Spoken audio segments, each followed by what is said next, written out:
اب میں محترم حکیم بشیر بہروی صاحب سے درخواست کروں گا کہ وہ آج کے موضوع کے حساب سے اپنے خیالات کا اظہار کریں۔ مہمان مقرر نے کافی مفصل آج کے موضوع کے حوالے سے آگاہی دی، اور یقیناً ان کا شعبہ پروڈیوسر سے بھی وابستگی ہے، تو پروڈیوسر کو بہت سارے دانشوروں کو پڑھنا پڑتا ہے، اسکرپٹ پڑھنے پڑتے ہیں، تو پروڈیوسر بذات خود ایک بہت بڑا دانشور ہوتا ہے۔ تو کافی نئی پہلو انہوں نے اجاگر کیے، تجویز بھی دی۔ فلم، تھیٹر اور ڈرامہ واقعی اگر یہ معیاری ہوں، اس سے معاشرے کی اصلاح ہو سکتی ہے۔ سورۃ نحل کی غالباً آیت نمبر 25 ہے کہ اللہ کے راستے میں بلانے کے لیے بہترین حکمت اور بہترین نصیحت کا طریقہ جو ہے وہ اختیار کیا جائے۔ اصل بات یہ ہے کہ جو فلم، تھیٹر اور ڈرامہ ہوتا ہے، اس کی کہانی جو ہے، اس کا تھیم کیا ہے، وہ کتنی موزوں ہے، دانشور کا تخیل کیا ہے۔ کہانی سے بات مجھے یاد آئی، شہید پاکستان حکیم محمد سعید بچوں کے لیے انہوں نے بہت کہانیاں لکھی، اور وہ کہانیاں بڑی دلچسپ بھی ہوتی تھی، اس میں پیغام بھی ہوتا تھا، اس میں رہنمائی بھی ہوتی تھی، اس میں معاشرے کی اصلاح کی بات بھی ہوتی تھی۔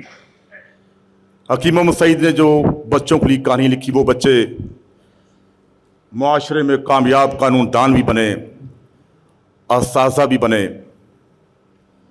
وہ مختلف ڈاکٹر بھی بنے، انجینئر بھی بنے، مختلف شعبوں میں انہوں نے کامیابیاں حاصل کی۔ اصل بات جو ہے وہ کہانی ہے کہ وہ بڑی عام فہم ہو، اور اس میں دلچسپی بھی ہو، اور لوگوں کے ذہن میں وہ اتر جائے۔ امیر خسرو کے زمانے میں قوالی کے ذریعے دین کی اشاعت ہوتی رہی۔ ایک شاعر نے گانا لکھا کہ پتر ہٹاں تے نہیں وکدے۔ اس گانے سے اتنا قوم میں جذبہ پیدا، میڈم نور جہاں نے گایا غالباً، اتنا جذبہ پیدا ہوا کہ ہر شخص کے زبان پہ تھا، اور ایک بڑی کامیابی حاصل ہوئی۔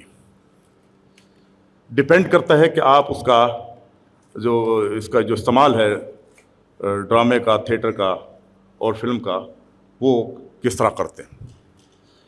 تو اس میں اب دیکھنا یہ ہے کہ اگر جو ڈرامہ، تھیٹر، فلم پر جو اسکرپٹ لکھا گیا ہے، اس میں مادیت ہو، اس میں بے حیائی ہو، یا اس کا اسکرپٹ ایسا ہو کہ جو کہ بندہ ایک فیملی کے اندر بیٹھ کر نہ دے سکے، تو وہ میں سمجھتا ہوں کہ ذرا نامناسب ہوتا ہے۔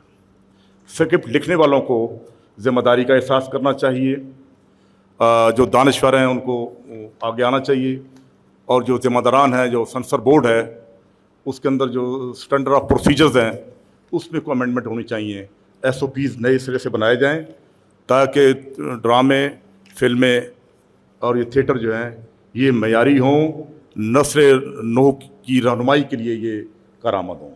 بات کوئی نئی بات نہیں ہوتی، انداز بیان جو ہے وہ بدل جاتا ہے۔ بہت شکریہ جی۔